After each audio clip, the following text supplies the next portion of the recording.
The instant my key badge flashed red at 8 in the morning, I knew 5 years of absolute loyalty meant nothing to this company. It was not a technical glitch or a temporary system error.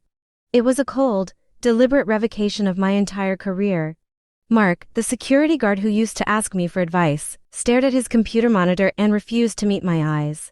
He mumbled that I needed to speak with internal affairs, but I already knew who was behind this humiliating moment. Behind me, the elevator doors slid open with a soft chime, revealing Brittany stepping into the lobby like she owned the entire building. She wore a tailored blazer and a smirk that made my stomach turn, accompanied by two representatives from Human Resources walking past me, as if I were invisible. She twirled a set of office keys around her finger and made a snide remark about clearing out my workspace. Alongside her stood Justin, my former colleague, awkwardly holding a thick manila folder. Justin handed me the envelope while mumbling that management called this a temporary corporate restructuring. I stared at the keys in Brittany's hands, remembering the countless late nights I had spent in that office drafting critical grant documentation while she was out socializing. She was taking credit for everything I had built, relying on corporate buzzwords and office politics to push me out. Instead of screaming or losing my temper, I simply took a deep breath, accepted the envelope, and calmly walked out. When your professional dignity is stripped away so publicly, the initial rage quickly transforms into absolute focus. They assumed I would quietly surrender and disappear, but they failed to realize I had already spent months protecting myself against this exact betrayal. They had not officially terminated my employment because that required direct accountability. Instead, they attempted to freeze me out digitally, removing my access to internal communication channels and reassigning my core projects to Brittany's newly created team. By the end of the week, Brittany was officially listed as head of strategy on the executive website without any formal company announcement. My access to critical pitch decks and financial models had been quietly revoked, leaving me isolated in digital limbo. Human Resources automated my replies, redirected all my operational questions to Brittany.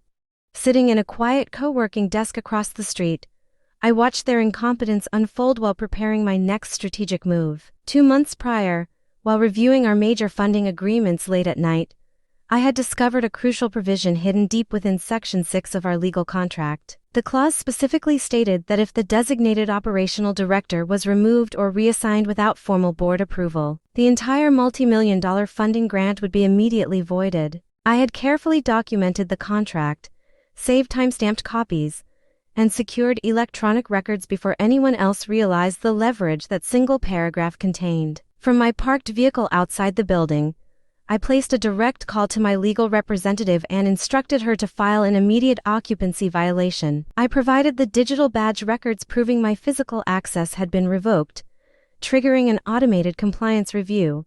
My attorney confirmed that submitting this documentation would instantly jeopardize the company's upcoming funding round.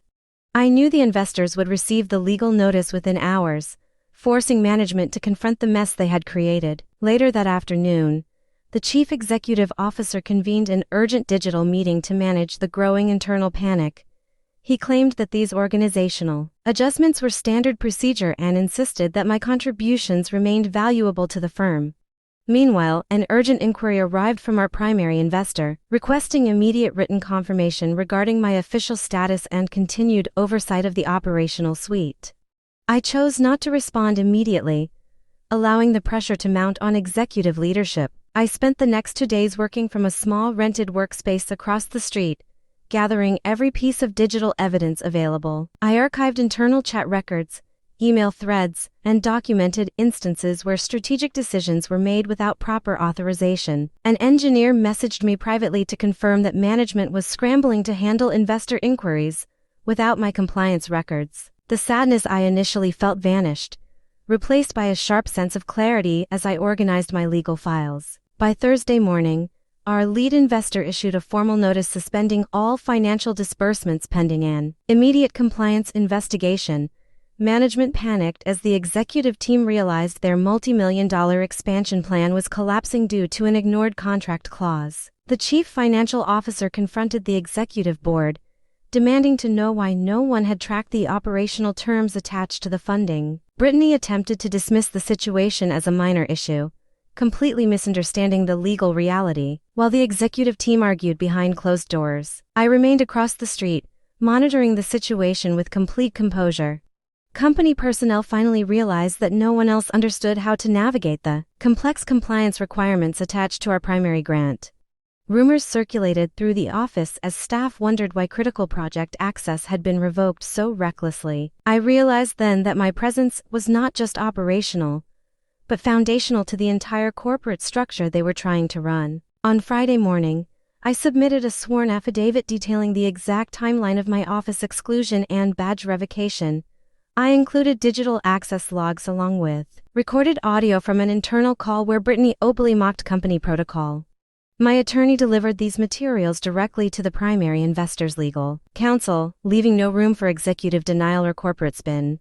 Within 20 minutes, the investment firm acknowledged receipt of the documentation and initiated formal review proceedings. An emergency board meeting was called at 9 o'clock, with investors connecting directly via teleconference to address the contractual breach. The lead investor plainly informed executive leadership that their actions had invalidated the funding criteria, directly citing the clause I had highlighted. Brittany tried to defend her actions by offering to return the physical office, but the investor cut her off, stating the legal violation had already occurred. The investment firm indefinitely froze all funding disbursements before ending the call. In the days following the financial collapse, executive leadership attempted to reach out to negotiate a settlement, but I declined to engage. Instead, I finalized arrangements with a new venture group that recognized the value of my operational expertise and strategic vision. Backed by solid institutional support, I secured independent funding to launch a brand new firm dedicated to transparent corporate governance. Several key engineers and analysts from my former team immediately resigned to join my new organization. Sitting in my new corner office overlooking the city skyline, I officially signed the incorporation documents that bore my name as founder. There were no hidden clauses, no deceptive office politics, and no toxic managers undermining the work. My former employer lost their primary funding source and their credibility, while I built something stronger and completely under my own control. True leverage is not about shouting or seeking petty revenge, but about quietly knowing your worth and letting your preparation speak for itself.